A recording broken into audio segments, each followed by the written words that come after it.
Apa yang akan berlaku berdasarkan semua hadis secara ringkas ialah Israel akan jatuh. Saya pernah dengar ada orang terutamanya umat Islam yang dengan benda-benda dekat TikTok dan media sosial lain, ada trend dekat sana bunyi drum ditiup, kemudian dengar suara Allahu Akbar, Allahu Akbar. Dan orang kata, bayangkan kalau dengar suara tu aku lari, tapi kita nak lari ke mana, macam mana nak dengar suara tu pun kita tak tahu.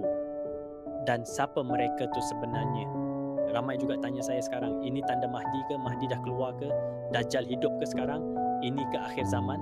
Saya nak betulkan sikit salah faham ni, ya saudara-saudari. Zionisme ni sebenarnya satu sistem kepercayaan. Ia dicipta pada lewat 1800 oleh seorang lelaki Yahudi dari Austria bernama Theodor Herzl. Dia datang dengan idea bahawa mereka ada tanah yang dijanjikan oleh Tuhan dan berhak kembali ke Baitul Maqdis dan Palestin untuk tubuhkan negara Israel walaupun dengan paksaan. Pada masa tu orang Yahudi masih tersebar dan tak terfikir pun nak balik sana. Malah sampai hari ini masih ada kelompok Yahudi Ortodoks yang kuat berpegang kepada ajaran asal mereka. Mereka tak sokong Zionisme. Mereka kata dalam kepercayaan mereka, mereka tak dibenarkan masuk atau ambil alih tanah itu sebab itu bukan masanya lagi. Mereka tunggu kedatangan Mesayah yang sebenar, penyelamat yang akan bawa mereka masuk semula ke tanah suci dan membina semula kuil. Tapi Zionis pula kata tak, kita kena ambil balik tanah tu sekarang, dia bina negara Israel dan bila Mesiah datang, datanglah. Ada juga kelompok Yahudi lain yang kata kalau kita dah ambil balik tanah tu, macam mana kita nak bina semula Temple Mount tu? Ada yang nak bina tembok dulu, ada yang nak tunggu Mesiah, ada yang terus nak bina kuil Sulaiman balik dan buat penyembahan macam zaman dulu, syirik dan penyembahan berhala. Na'udzubillah. Apapun, inilah antara kepercayaan yang bercampur baur dalam gerakan Zionis. Lepas tu kita tahu kisah tentang kejatuhan Khilafah Uthmaniyah, campur tangan British, Deklarasi Balfour 1948 dan macam-macam lagi. Tanah rakyat Palestin diambil dengan kekerasan dan British masa tu hanya tanya apa Yahudi nak. Tak tanya pun orang Palestin apa yang mereka rasa. Sekarang Zionis guna hujah ni untuk kata mereka ada hak ke tanah tu. Mereka tak peduli sama ada ia adil ke tak, ikut wahyu Tuhan ke tak, atau ajaran Nabi Ibrahim, Nabi Yaqub, Nabi Daud.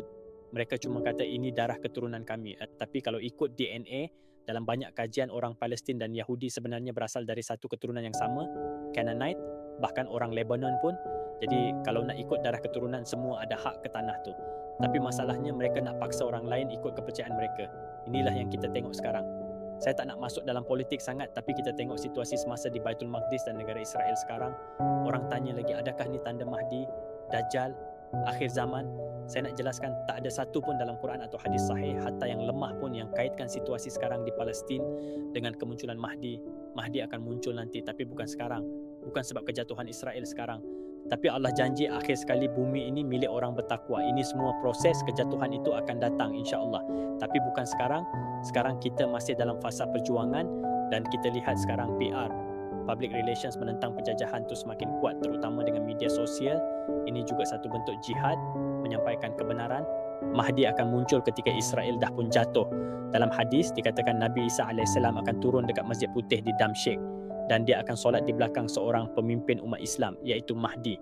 Itu menunjukkan Mahdi dah pun muncul dan memimpin waktu itu. Dajjal juga akan ada waktu itu. Orang Kristian panggil dia Antichrist. Dia akan keluar dari arah Al-Aqsa dan akan berperang dengan tentera Mahdi. Dan dengan dia ada 70,000 orang Yahudi dari Asfahan, Iran. Tapi bukan semua Yahudi jahat. Ramai antara mereka adalah orang damai, berniaga dan tak sokong Zionis. Nabi Isa akan bunuh Dajjal. Bila Dajjal nampak dia cair dan lari dan akhirnya dibunuh. Hadis juga sebut Mahdi akan muncul dari timur. Ada hadis kata dari Khurasan, tapi hadis tu lemah. Tapi apapun, Mahdi akan muncul ketika 3 anak raja berebutkan satu harta. Kata ulama, itu merujuk pada Mekah. Bila Mahdi muncul, dia akan bersembunyi di Kaabah. Para ulama akan kenal dia dan bayah dia. Bumi pun akan telan tentera yang nak bunuh dia. Dan masa tu wajib kita sokong Mahdi sebagai khalifah.